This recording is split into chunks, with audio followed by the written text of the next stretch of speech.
Hello, Andalusia. It's Ted Watson. I'm the Superintendent of Education for Andalusia City School, and it's getting school time in the next few weeks. And so we thought it would be appropriate to come to you and talk to you a little bit about what we're going to do as far as reopening school. We're joined today by the patron saint of child safety and health, Dr. Charles Eldridge. I tell people things, and he tells people things, and for whatever reason, you all seem to believe him more than me. I can't understand why. But at any rate, Dr. Eldridge, we're here and to discuss a couple things, and I will kick it to you, and you can say or do what you want to do, and you can ask me any questions that you'd like to ask also. Well, thank you, Ted. We appreciate you taking time from your busy schedule to try to address some of the concerns and fears of the parents of our community. We know that you're working extremely hard.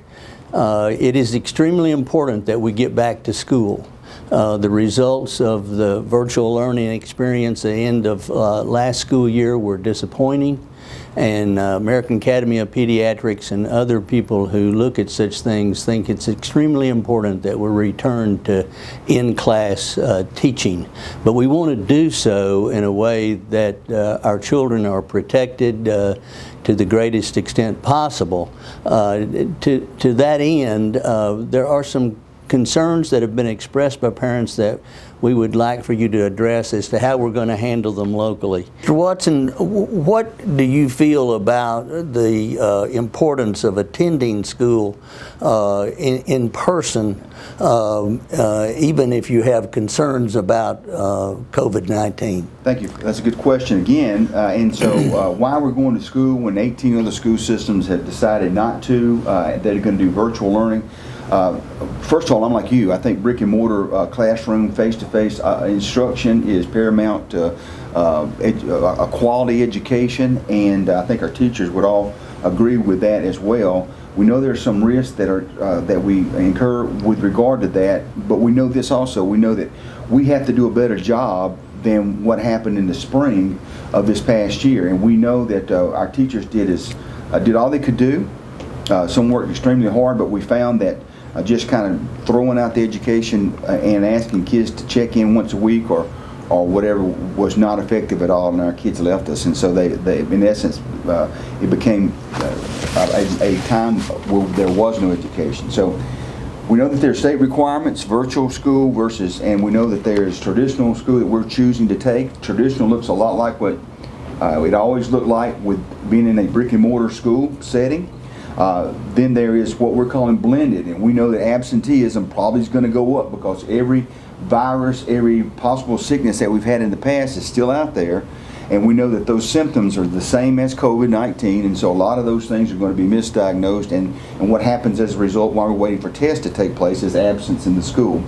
And so as a result, we got to figure out how to educate those kids, and then we've got our virtual kids, and right now we have about 180 kids that are signed up for virtual school, and we have a deadline which is passed now, which was the 30th of June. But any time you want to go virtual, there's no big deal. You can do that. But I am here to make a plea to not only those guys that have signed up for virtual, but also to those who think that they might want to, and especially when you start talking about grades K1, 2, 3, those kids where a lot of the work that they do is tactile. It's a lot of practice with motor skills and handwriting and things along those lines. If you are a parent who is going to homeschool for those guys, you need to have some serious homeschooling skills to be able to incorporate the virtual teaching that's going to take place.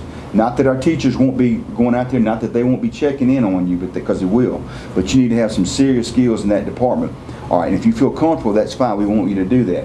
But the main thing for the high school and for the virtual kids, high school virtual kids, junior high, and even the elementary kids and parents, we really need, Dr. E, those kids to be in school for the first 2 weeks to a month, because our plans are to practice the virtual school at school with our computers on our desks. Geez, the city has given us one-to-one capability.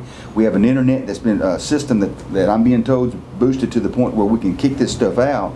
And we need our kids in the room actually attending a virtual classroom while they're in the classroom themselves, so that they can practice for what it looks like and for what it's going to be like when or if we do go home again. So that's what the requirements are as far as the virtual. And I wouldn't tell you that the instruction looks a little bit like this. You know, the teachers are going to have requirements, but the teachers, and they're going to have some options that they can put the instruction out there with. But I just had one thing I requested of them. They can handle it any way they want to, as long as every kid makes contact with every kid, every teacher makes contact with every kid every day. And so if we can do that, we can do one of three things. We're going to do that we're going to make sure that we're going to take attendance during that time and make sure that they're showing up. And if they don't show up, we're going to go find out why. And then, of course, the second thing is we want to make sure that we're holding them accountable as far as their grades. The word got out last year that we weren't taking grades, and we probably didn't have the documentation in place that was necessary to hold hands to the fire, but we will this time, and we'll be taking grades. And let me tell you something, if you do not do your work and you do not show up for class, you will fail. Okay? So that's very, very important. And the other thing, and maybe the most important of all, is just the overall mental health of the kids. We want to make sure that kids are doing fine. My Sunday school teacher was Walt Merrill. This past Sunday, he says that domestic abuse and child abuse cases are at an all-time low reporting. And I picked to him and said, I guess everybody found the Lord during COVID-19, but we know that that's not the case. We know that those kids they're just not being reported. Those cases are not. And so we recognize that we're the first line of defense for some of those kids, and we want to put our eyes on those kids. So I will tell parents this: if you happen not to get in touch, or a teacher happens not to get in touch with you, you need to let us know, because that is the only guideline that I set out for teachers in terms of pushing out instruction. You must make contact with every kid every day, and that's probably going to look like a Google Meet where they call those people in. If you're a parent and you don't know how to do that, we need to be, and you're going to be a virtual student, have a virtual student, you need to be finding out. And we'll be having some classes, and there's a tutorial that we will push out about that. But if you have any questions about that, you need to notify your school and ask if they're going to have any classes that would notify you about, or teach you about how to access Google Classroom or Seesaw, which is the learning management system that the teachers will be using, and or live streaming, how you can accept an invitation for a Google Meet, okay, and how you, if you're sick, how you would go about making it work, because all those lessons are going to be recorded, Dr. E, so they can go back anytime and either make them up or see them again for a review. So I'm extremely tickled about that. Our teachers have jumped on this, and they have been extremely receptive to this. I mean, we've got a couple that are 35-year teachers. I'm not going to say they've been in the business a long time, and like me, this is their first pandemic too. So what we're finding out is that those guys are just jumping in. They say times are changing, we've got to change too, and it's I think it's a misnomer to say, especially in those guys' case, that you can't teach an old dog new tricks because they're jumping on it. Which I'm tickled about. I'm pretty proud of But the parents and the children are going to have to learn how to do those things too. We are not living in normal times, and the quicker we understand that, the better off we'll be. And so, education, guys, you get one shot at a quality education. And let me tell you what, years 6 through 18, get out of there in a hurry, and basically your foundation for life is forged during your K-12 years, because you build the base from which you go on into life and create a career. So it's vital that you hunker down, guys. You have to, and be a part of the success that your kids must have as far as education is concerned. In transporting children, is there going to be a change in terms of spacing or protocol on the buses or on unloading at the school? Sure, good question. And I would like to say that, first of all, the early looks at our busing numbers revealed lower numbers of children riding the bus. The CDC first came out with guidelines that were limiting us to 12 kids on a bus, and that just simply was not practical to do something along those lines. And so we're going to use safety protocols with using masks, family members sitting together, assigned seats, and each child will be required to get a squirt of Purell or whatever the solution is on their hand before they come on the bus. And so we're going to try to combat it that way. But I would say that if that is a concern, then the best thing to do would just be to bring your child to school as opposed to ride the bus, if that's an option for you. And will social distancing be maintained when children are being let off from individuals' cars? Yes, sir, as much as possible. We know that it's, schools weren't built with social distancing in mind, and so what we're having to do is do the best we can with the space that we have. And so, again, we're following, and whereas we were requiring masks, not requiring, but recommending masks, highly recommending masks be used in school. Now the governor has come out and said that masks are to be used, with a few exceptions, of course, and waivers that need to be provided. But we're going to do that, do hand washing, and try to social distance as much as we possibly can, knowing that it's going to be a tough feat, but we're going to give it our best shot. Are we going to screen children for symptoms or vital signs when they arrive at school? Yes, sir. Not necessarily when they get right off the bus or when they walk through the door, but obviously the first thing that needs to take place is parents need to take ownership in this as well. And if your child is sick, or they don't feel well, or they have fever, then please keep them home. That's the first and most efficient way of making sure that kids that are sick don't come to school. But when they come to school, we've bought every teacher in all the schools a wireless thermometer and infrared thermometer that they can check the kids' thermometer first thing in the morning when they get in class, and then throughout the day if they wish to. But that's one of the ways we're checking to see if they're sick. But every child will be screened when on arrival? Yes, sir. Yes, sir. In the classroom. What's going to be the protocol in terms of movement around the school during the school day? Will there be kids going from one room to the other? Are they going to be confined? Well, that's different from high school to junior high and elementary. Obviously, grades K1, 2, 3, and fourth grade, those guys are self-contained, which means they stay in the classroom all day long with the same kids that they have. Fifth grade and sixth grade, they switch classes, and so with those kids, it's very important to maintain directional or outline directional flow, to maintain social distancing in the hallway as much as we possibly can, and wear masks and keep our hands clean. That's the best thing we can do. How is lunch going to be handled? Another good question, and so it's something that we put to thought all this summer, and we've tried to come up with a solution. I can tell you exactly how the elementary will do it. We know that pre-K students will go to the cafeteria because they're the first ones that go. They'll be able to go to the cafeteria, get their pre-boxed lunch, okay, and not serve themselves. Everybody will have a pre-boxed lunch. It's a hot meal, but it's pre-boxed by the cafeteria staff. Pick it up, they'll eat. We'll do a thorough cleaning of the tables. We know that the first, second, third, and fourth grade will come to the cafeteria and pick up their plates, and they're going to go back to their classrooms and have their meal in their classroom. It's not something that's really new to us. We serve breakfast free of charge to all of our students school-wide, and have been having breakfast in the classrooms for quite some time now, so that's something we're accustomed to.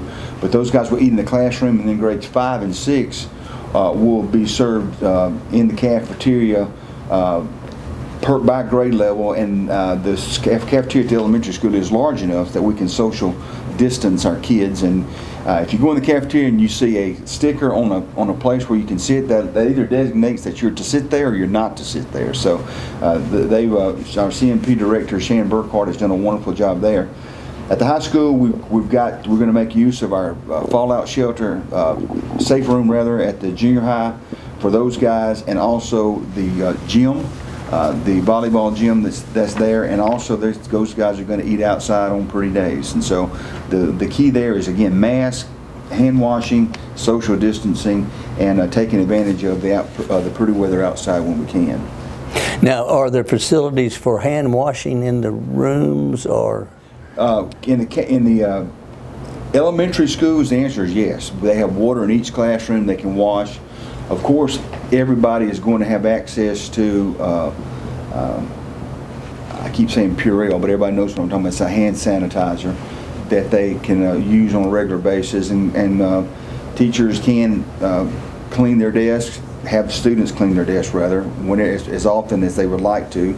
One of the things we're going to talk to our custodians about is making it around to hit doorknobs and things along those lines. Make sure our restrooms are cleaned more consistently and more thoroughly than they have in the past. And one of the things I'm really kind of tickled about is the fact that we actually hire a local cleaning company to come and do cleaning at night, and we've had conversations with those guys so they understand what has to be taken care of, and the deep clean that has to be that has to be done on a daily basis. Will there be sharing of supplies or utensils that are used in instruction, or will they be limited to one child? Well, as much as we possibly can. One child we talked about in the we were talking to a junior high math teacher, I believe, or maybe it was high school, and she mentioned the use of calculators. And so when there are manipulatives that need to take place, I'm sure that teachers will either make that aware, but make their parents aware of the need to bring their own, or there will be cleaning that takes place in between classes. And so I know when she was talking about, the math teacher was referring to calculators that we have on hand. She made reference to the fact that they could wipe them down with Clorox wipes or whatever before they used them. So again, I know I sound like a broken record, but cleaning, wiping down things in between use, mask, and making use of social distancing as much as we possibly can is something that's going to have to take place. And that's something we're counting on our kids to do. How are you going to handle physical education period? Okay.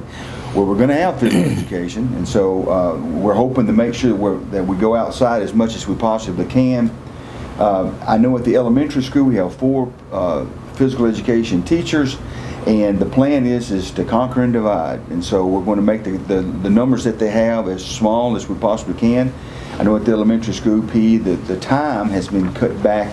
Years ago, when I was an elementary principal and assistant principal, PE was 30 minutes, and they got moved up to 45, and that's a wonderful thing. But we've decided that probably for the purpose of getting everybody in, getting everybody scattered out, and getting everybody back together, that we will move it back down to 30 and split the groups up into smaller sections and go to different portions of the school. We're very fortunate that we have ample space that we can spread out. And so same at the high school, we'll do the same thing with kids on the football field, practice fields, baseball fields, and the front lawn out there at the high school.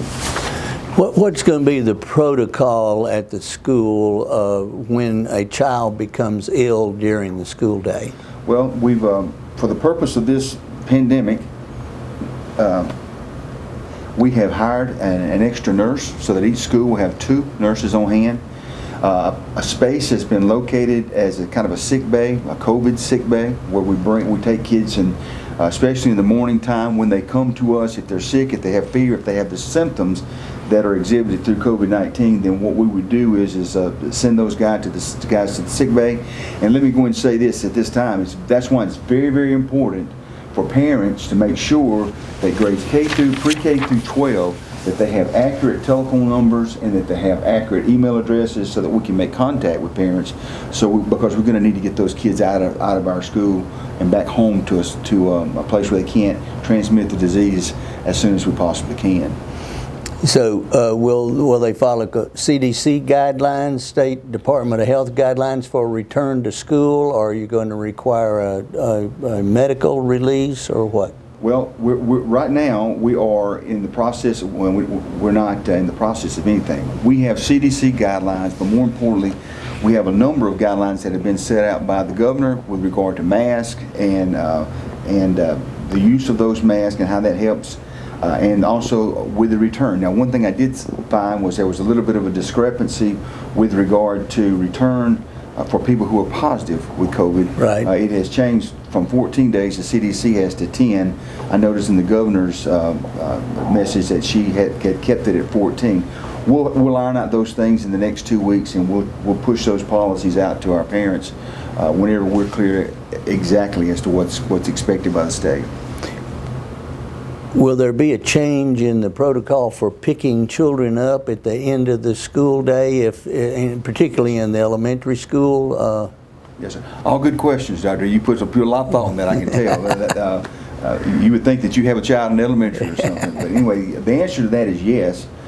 Not only pick up, but drop off as well. And so one thing that we're asking, let me go and get this out front or I'll forget it. We know how crazy schools are especially the elementary school, is at the very first of the school year. Specifically, the first week or ever how many days that Ms. Johnson and her staff designate that it's appropriate for parents to walk kids in with their students, and so that becomes an event all in and of itself.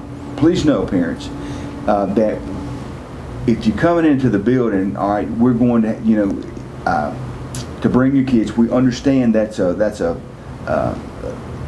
landmark date, all right, and to allow you to do that and stay out of everybody else's way, we're going to do something a little different this year. They're going to show. We're asking that your pre-K kids in kindergarten show up at 8:15 as opposed to 7:15 where the other kids are showing up, and that way we can allow you to take your kids in. But we also ask that you follow our protocol with regard to mask and bring them in and love on them, and then we love you, but to get out as quickly as you can so we can start with our school day and minimize the possibility of some kind of health issue. Well, we as a community need to be aware that returning to school is important, and parents need to encourage their children more than ever that they need to follow the rules and the instructions of their teachers, and that the parents need to work with the school and be part of a solution rather than creating a problem. We hope that the information that Superintendent Watson has brought to us today is helpful to you and reduces your anxiety. There is some relatively good news about the virus in terms of the morbidity and mortality of the disease not being as great as we had feared when it initially presented.